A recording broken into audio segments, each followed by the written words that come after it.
Hello friends, నేను Chandini. Welcome to my channel Chandini talks.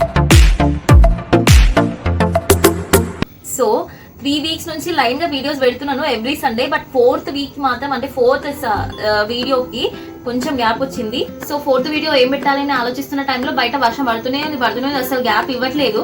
ఈ టైంలో ఎవరికైనా కానీ బయట వర్షం పడుతుంటే వేడి వేడిగా పకోడీ, బజ్జీ, పునుగులు, ఇంకా లిస్ట్ ఇంకా పెద్దగానే ఉంటది. సో అలా తినాలనిపిస్తుంది. బట్ నాకైతే కొంచెం వెరైటీగా స్వీట్ తినాలనిపించింది. ఏముందా అని చెప్పి ఫ్రిడ్జ్ ఓపెన్ చేసిన, తినాల్సిన వస్తువులు కాకుండా మీలో అన్ని ఉన్నాయి. అందులో ఒక సోరకాయ అయితే కనిపించింది.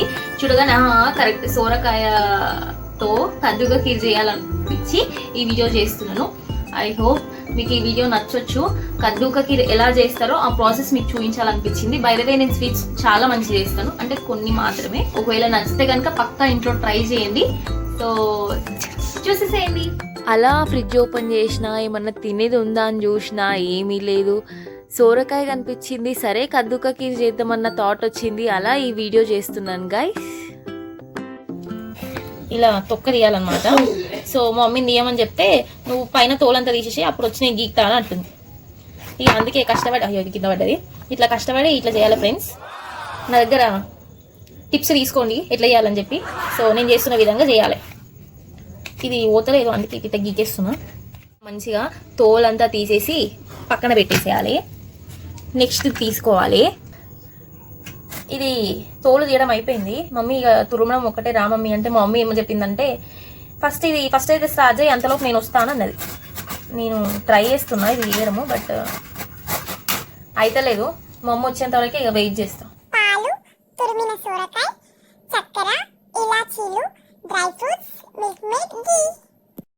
ఇంకొకటి హాఫ్ అన్ అవర్ నానబెట్టిన సగ్గుబియ్యం. అలాగే ఇది హెల్త్ కి మంచిది. ఇక లేట్ చేయకుండా స్టవ్ ఆన్ చేసి ప్యాన్లోకి 2 టేబుల్ స్పూన్ల నెయ్యి వేసుకొని, నెయ్యి వేడయ్యాక తురిమిన సోరకాయ వేసుకొని బాగా ఫ్రై చేయాలి. 3 మినిట్స్ పాటు కలుపుతూనే ఉండాలి. హ్యాండ్ పెయిన్ అవుతుంది, బట్ తప్పదు. పచ్చివాసన పోయి నెయ్యి స్మెల్ వచ్చేంత వరకు వేయించాలి. అదిగో సోరకాయ ఫ్రై అయిపోయింది. ఇందులోకి 1 కప్ మిల్క్ పోసుకొని ఉండలు లేకుండా మిక్స్ చేసుకోవాలి. ఇక 10 మినిట్స్ మూత పెట్టుకొని ఉడికించాలి. ఈ 10 మినిట్స్లో రాఖీ గాని దగ్గరుకోవాలి. మీకు చూపిస్తా రాఖీ గాని.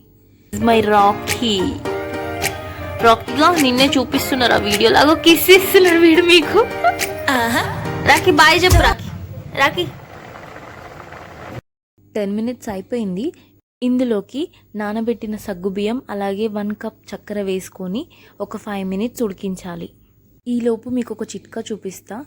ఎప్పుడైనా ఇలాచీని దంచేటప్పుడు అందులో 1 స్పూన్ షుగర్ వేసుకొని దంచితే ఫాస్ట్గా పౌడర్ అవుతుంది. చిట్కా మా మమ్మీ చెప్పింది, మీరు కూడా ట్రై చేయండి. 5 మినిట్స్ అయిపోయింది. ఇలాచీ పౌడర్ వేసుకొని మిక్స్ చేసుకోవాలి. 2 మినిట్స్ తర్వాత మిల్క్ మేడ్ వేసుకొని బాగా కలుపుకొని ఫైనల్ టచ్గా డ్రై ఫ్రూట్స్ కూడా ఒక చిట్కా ఏంటంటే, ఎక్కువ డ్రై ఫ్రూట్స్ లేకపోతే కనుక అట్లా కచ్చపచ్చగా మొత్తం దంచుకొని ఆ మిక్స్ని అందులో వేసేసిరంటే అయిపోయింది. ఇక డన్. ఒక 2 మినిట్స్లో రెడీ అయిపోతుంది కద్దుకా kheer. So friends, finally done కద్దుకా kheer. తెలుగులో అయితే కద్దు అంటే సోరకాయ, కీర్ అంటే సేమియా. సో ఫైనలీ సోరకాయ సేమియా డన్, రెడీ అయిపోయింది. ఇంకొక విషయము, కద్దుకా కీర్ని బయట హోటల్లో కొంటే 70 రూపీస్ ఓన్లీ ఫర్ 1 కప్ మాత్రమే. అదే ఇంట్లో చేసుకుంటే జస్ట్ 20 రూపీస్కి సోరకాయ వస్తుంది, 20 రూపీస్ పాలు, ఇక ఇలాచి అంతా ఇంట్లో ఉంటుంది. సో ట్రై చేయండి మీరు కూడా ఇంట్లో చేయడానికి. సో ఫైనలీ కద్దుకా కీర్ రెడీ అయిపోయింది. టేస్ట్ చేద్దాం ఎలా ఉందో. సూపర్ ఉంది. పక్కా మీరు ట్రై చేయండి. ఒకవేళ వీడియో నచ్చితే లైక్ చేయండి, షేర్ చేయండి, సబ్స్క్రైబ్ చేయండి. Thank you for watching my video, Chandini Talks. Bye bye. See you all next vlog. Bye.